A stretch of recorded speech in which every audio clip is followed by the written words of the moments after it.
नमस्कार, आप देख रहे हैं जेके न्यूज़ 100 और आपको हम इस वीडियो में बताने वाले हैं सभी बड़ी खबरों के बारे में। जी हाँ, सभी बड़ी खबरों के बारे में breaking news headlines, PM Modi की बड़ी बड़ी योजनाओं के बारे में, लड़कियों के लिए क्या खास योजनाएं निकली हुई हैं और जितनी भी बड़ी खबरें हैं सब इस वीडियो में कवर करने वाले हैं। तो चलिए शुरू करते हैं धीरे धीरे करके, एक एक करके। बॉलीवुड की ड्रग्स कनेक्शन का संजय राउत ने किया बचाव, बोले किस क्षेत्र में नहीं है लत।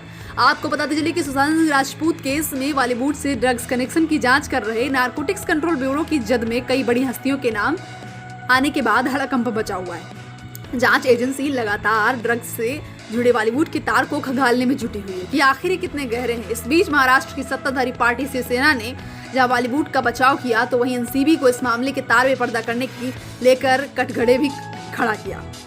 अब एनसीबी की दीपिका से होगी पूछताछ। इस व्हाट्सएप चैट में दीपिका अपनी मैनेजर करिश्मा प्रकाश से ड्रग्स की मांग कर रही थी कि माल है क्या। करिश्मा प्रकाश से एनसीबी आज शुक्रवार को पूछताछ कर चुकी है। अब दीपिका से पूछताछ की जाएगी। आपको बता दें कि दीपिका पादुकोण के अलावा एनसीबी ने रकुलप्रीत सिंह, सारा अली खान को भी सम्मन जारी किया है। व्हाट्सएप चैट के बाद कई बड़े नामों के सामने आने से जहां बॉलीवुड में हड़कंप बचा हुआ है, वहीं इस पर राजनीति भी खूब हो रही है। तो साथ ही साथ आपको ले चलते हैं आगे की खबरों की तरफ। वहीं कोरोना को लेकर के बड़ी खबर आ रही है कि देश में 58 लाख के पार पहुंची संक्रमितों की संख्या।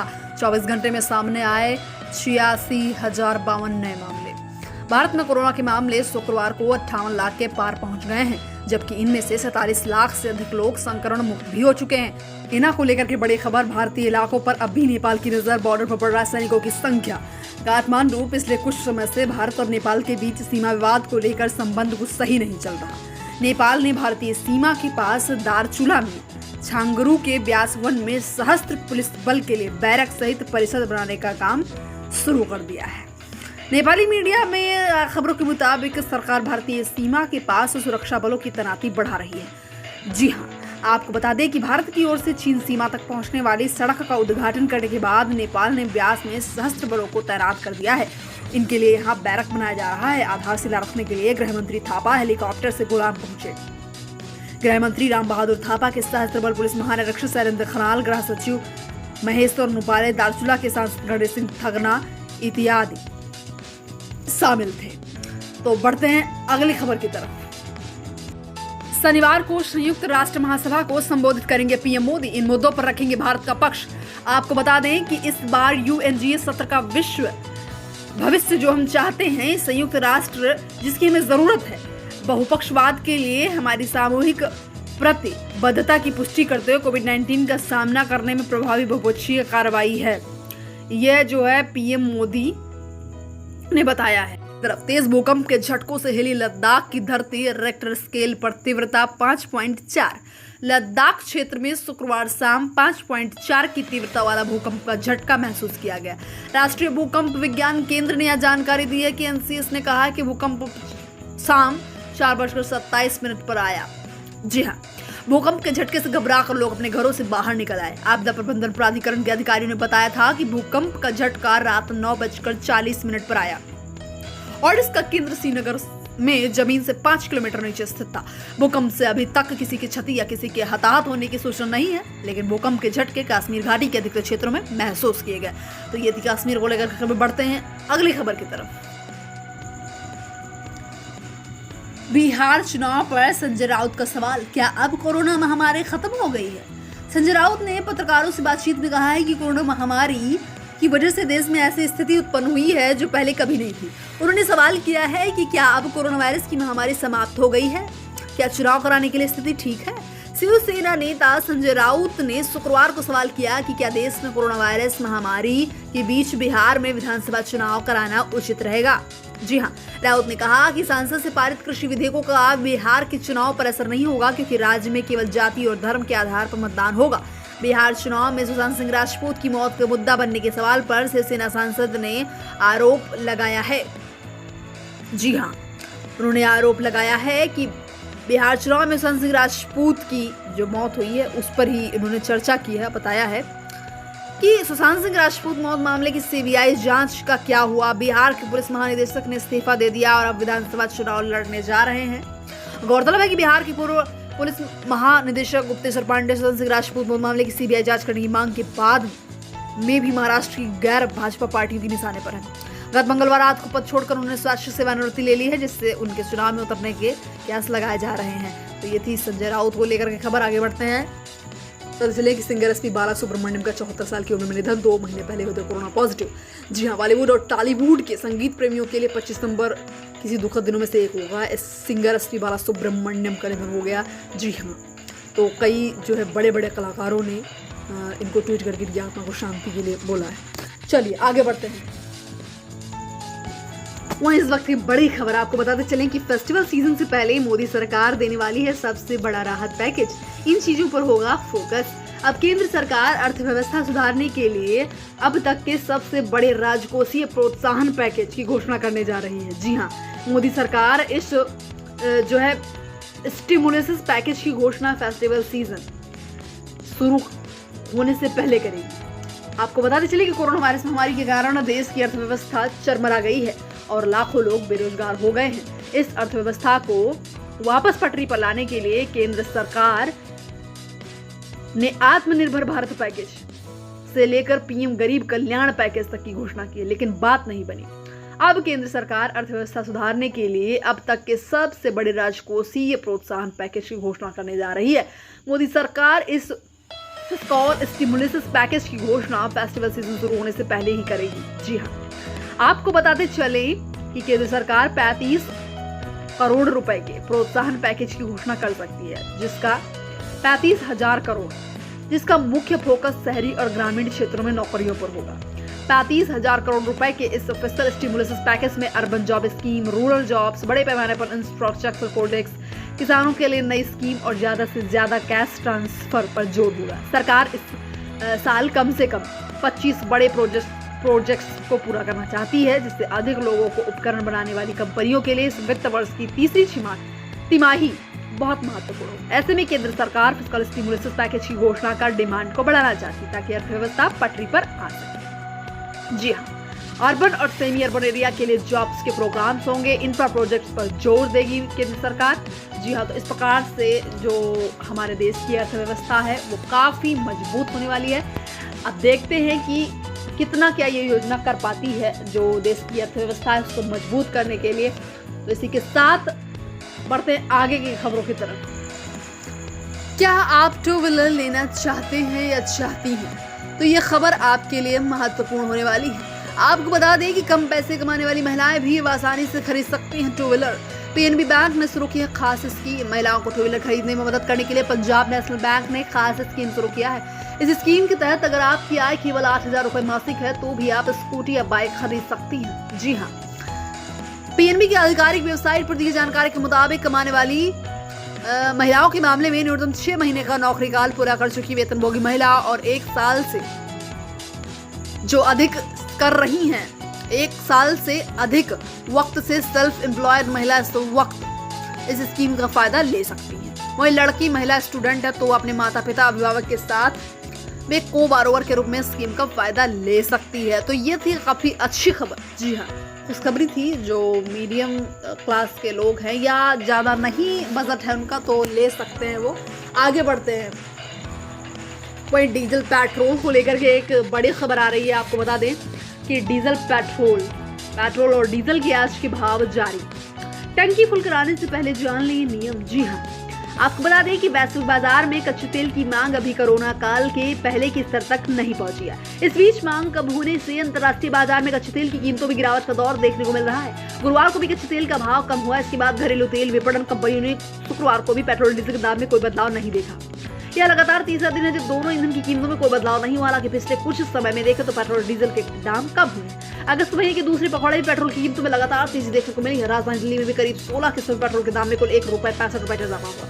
हालांकि कुछ समय के लिए इसमें से कमी भी हुई है। 21 सितंबर तक इसमें करीब ₹1.02 प्रति लीटर की कमी हुई। बता दें शुक्रवार को भी बिना किसी बदलाव के दिल्ली में पेट्रोल का भाव 81.06 रुपए प्रति लीटर, जबकि प्रति लीटर डीजल का भाव 71.28 रुपए है। तो ये थी कुछ पेट्रोल डीजल को लेकर के खबर। आगे बढ़ते हैं। आगे की खबर बताते हैं आपको बने रहना है हमारे साथ इस बुलेटिन में।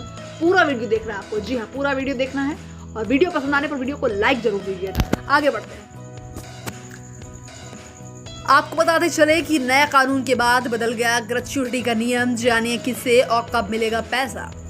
आपको बताते चलिए कि अगर आप नौकरी पेशा करते हैं तो आपके लिए अच्छी खबर है। अब कर्मचारियों के लिए ग्रेच्युटी का नियम बदल गया है। आइए जानें ग्रेच्युटी से जुड़े सभी नियमों के बारे में, लेकिन शॉर्टकट में।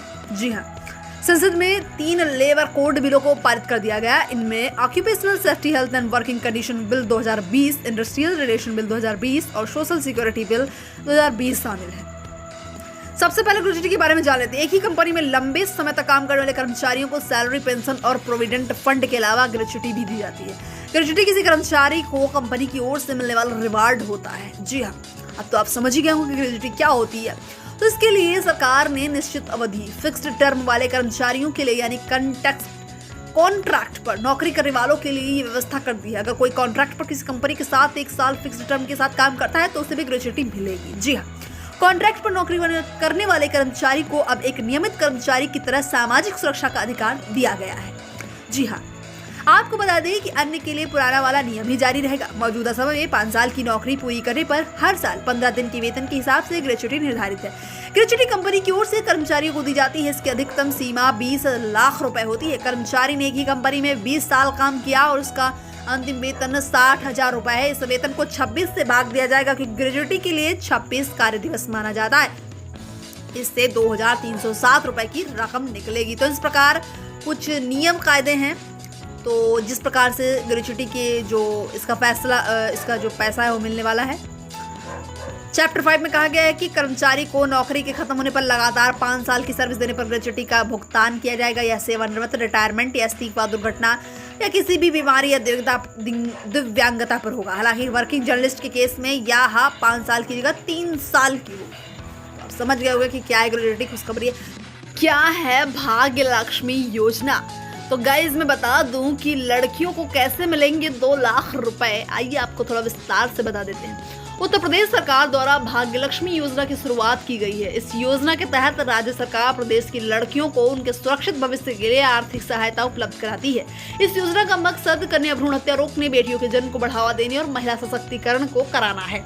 जी हाँ, आपको बता दें कि इस योजना के अंतर्गत सरकार बेटियों को किस्तों में भुगतान करती है। बेटी के जन्म पर 50,000 रुपए की आर्थिक सहायता। वहीं 21 साल की उम्र के बाद बेटी को 2 लाख रुपए तक की मदद मिलती है। 21 साल की उम्र बेटी को मिलेंगे 21 लाख रुपए। सिर्फ 225 रुपए में खोले SSY अकाउंट और जन्म पर मिलेंगे 50,000 रुपए। जी हाँ, ऐसे करें आवेदन। आपको आवेदन के बारे में थोड़ा बता दें कि भाग्य लक्ष्मी योजना के तहत आवेदन करने के लिए आपको आधिकारिक वेबसाइट में log in, online form download करना होगा। एक शपथ पत्र भी डाउनलोड करके भरने के बाद आपको अपने इलाके के आंगनबाड़ी केंद्र में जमा करना होगा। इसके अलावा उत्तर प्रदेश का मूल निवास प्रमाण पत्र, आधार कार्ड, लड़की का जन्म प्रमाण पत्र, आय प्रमाण पत्र, जाति प्रमाण पत्र पर घर के पते का प्रमाण पत्र, बैंक अकाउंट की जानकारी भी उपलब्ध करानी होगी। इस प्रकार से आप जानकारी लेकर के इस जो है योजना का लाभ उठा सकते हैं। आगे बढ़ते हैं। वहीं किसानों को लेकर के बड़े खबर आ रही है। आप देख पा रहे होंगे किसानों को सरकार देगी 15 लाख रुपए। खेती में होगी आसानी। अब किसानों को भी व्यवसायी की तरह मिल सकेगा। आर्थिक लाभ बनाना होगा संगठन। किसानों को खेती व्यवसाय की तरह लाभ देने और उनकी आर्थिक स्थिति को सुधारने के लिए पीएम किसान FPO योजना शुरू की है। इसमें FPO किसान उत्पादक संगठन को 15 लाख रुपए की आर्थिक सहायता दी जाएगी। इस योजना का फायदा उठाने के लिए कम से कम 11 किसानों को अपनी कृषि कंपनी या संगठन बनाना अनिवार्य होगा। इस स्कीम से जुड़े किसानों के लिए खाद्य, बीज, दवाई और कृषि उपकरण और भी चीजें खरीदने में आसानी होगी। क्या है FPO किसानों का एक ऐसा समूह जो कंपनी एक्ट के तहत रजिस्टर्ड हो और जो उत्पादकों के मुनाफे के लिए काम करे। इसमें कम से कम 11 किसानों को मिलकर अपनी एक एग्रीकल्चर कंपनी की स्थापना करनी पड़ेगी, तभी कुछ हो पाएगा। जी हाँ, इस योजना से जुड़ी कुछ खास बातें भी आपको बता देते हैं। संगठन से जुड़ा किसान को खाद, बीज, दवाई और कृषि उपकरण खरीदने में सहूलियत होगी और EPO योजना पर 2024 तक 6,865 करोड़ रुपए भी खर्च करेगी। किसान संगठन को केंद्र सरकार की ओर से दी जाने वाली आर्थिक धनराशि 3 साल के अंदर मुहैया करा दी जाएगी। किसानों तक सीधे रकम पहुंचाने से बिचौलियों का झंझट नहीं रहेगा और योजना के लिए ऑनलाइन या ऑफलाइन आवेदन कर सकते हैं। हालांकि अभी रजिस्ट्रेशन की प्रक्रिया शुरू नहीं हुई है। सरकार जल्द ही इसे शुरू करने वाली है, यानी कि खुशखबरी जो है वो आने वाली है। बढ़ते हैं अगली खबर की तरफ। यूपी में पत्रकारों की मौत पर मिलेगा 10 लाख का मुआवजा, 5 लाख रुपए तक का हेल्थ कवर। सीएम योगी ने किया ऐलान। जी हाँ, कोरोना वायरस से ठीक होना लोग इस संख्या एक दिन में सामने आने वाले नए केसों से ज्यादा हो गई है। उत्तर प्रदेश में कोरोना वायरस से ठीक होने वाले मामले ज्यादा हो रहे हैं।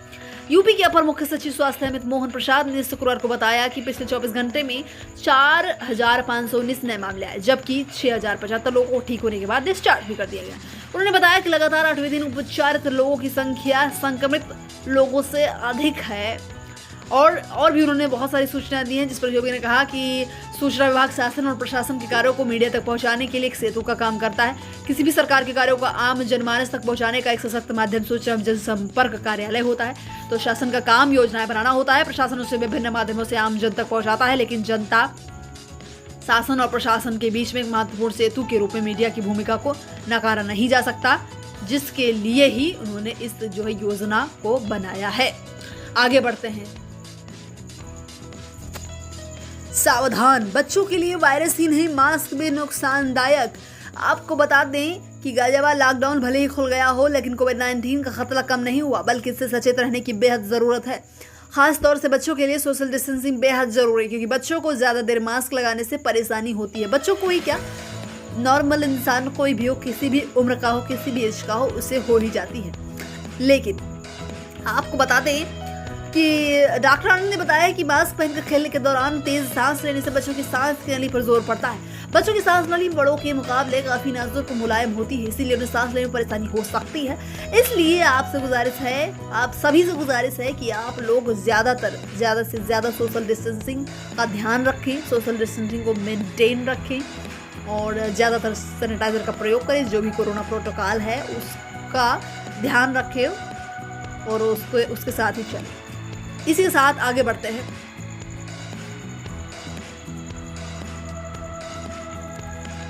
तो इस वक्त की बड़ी खबर से आपको रूबरू करवा दें कि संसद के मानसून सत्र में राज्यसभा सचिवालय के 83 अधिकारी हुए कोरोना वायरस से संक्रमित। जी हाँ, संसद के मानसून सत्र में राज्यसभा सचिवालय के 83 अधिकारी कोरोना वायरस से संक्रमित पाए गए। राज्यसभा सचिवालय ने जानकारी देते हुए कहा है कि आज एक बैठक के दौरान राज्यसभा के सभापति एम वेंकैया नायडू ने बताया है कि संसद सत्र के दौरान 83 अधिकारी कोरोना वायरस से संक्रमित पाए गए। जानकारी के मुताबिक इस बैठक में संसदीय कार्य मंत्री प्रहलाद जोशी, मंत्रालय में राज्य मंत्री वी मुरलीधरन और अर्जुन राम मेघवाल, राज्यसभा महासचिव देश दीपक वर्मा, उपराष्ट्रपति के सचिव IV सुब्बा राव, संसदीय कार्य सचिव R.S. शुक्ला, राज्यसभा सचिव PP.K. रामाचार्युलू तथा वरिष्ठ अधिकारी भी मौजूद हैं। जी हाँ, कोरोना के बढ़ते संक्रमण को देखते हुए राज्यसभा बुधवार को अनिश्चितकालीन समय के लिए स्थगित हो गया। संसद का मानसून सत्र अपने निर्धारित समय से करीब 8 दिन पहले ही अनिश्चितकाल के लिए स्थगित हो गया। तो ये थे कुछ बड़े खबरें। आगे बढ़ते हैं। वहीं यूपी असेंबली इलेक्शन तारीखों की घोषणा 29 सितंबर की, जानिए कि 8 सीटों पर होंगे उपचुनाव। मुख्य चुनाव आयुक्त सुनील अरोड़ा ने शुक्रवार को कहा है कि चुनाव आयोग 29 सितंबर को देश के बाकी राज्यों में उपचुनाव की घोषणा करेगा। आयोग का तर्क है कि 3 से 4 राज्यों की तरफ से उपचुनाव के आयोजन को लेकर कुछ रिजर्वेशन किया गया है। चुनाव आयोग ने शुक्रवार को बिहार विधानसभा चुनाव की तारीखों का ऐलान कर दिया। लोगों को उम्मीद थी कि आयोग बिहार के साथ ही उत्तर प्रदेश में विधानसभा उपचुनाव का भी ऐलान करेगा। इस संबंध में चुनाव आयोग ने पहले ऐलान पर किया था कि बिहार के साथ ही चुनाव की घोषणा होगी, लेकिन मुख्य चुनाव आयुक्त सुनील अरोड़ा ने शुक्रवार को कहा कि चुनाव आयोग 29 सितंबर को देश के बाकी राज्यों में उपचुनाव की घोषणा करेगा। जी हाँ, बता दें कि उत्तर प्रदेश की 8 विधानसभा सीटों पर उपचुनाव होने वाले हैं। उनमें से 2017 के चुनाव के नतीजों के मुताबिक 6 भाजपा के पास जबकि 2 सपा के पास थी। इन 8 सीटों में से 5 सीटें मौजूदा विधायकों के कारण खाली हुई। इनमें से 4 भाजपा के जबकि 1 सपा के विधायक थे। 2 सीटें विधायकों की सदस्यता खत्म होने के कारण खाली हुई। इनमें से 1 भाजपा और 1 सपा के, जबकि 1 सीट ढूंढला की सीट से विधायक SP बघेल के 2019 में सांसद बनने से सीट खाली हो गई। जी हाँ, तो ये कुछ थी बड़ी खबर। सब्सक्राइब फॉर लेटेस्ट अपडेट्स और हमेशा हमारे चैनल से जुड़े रहने के लिए इस बेल आइकॉन को दबाना ना भूलें। वीडियो को लाइक करें, शेयर करें, कमेंट करें and also don't forget to press the bell icon. Thank you.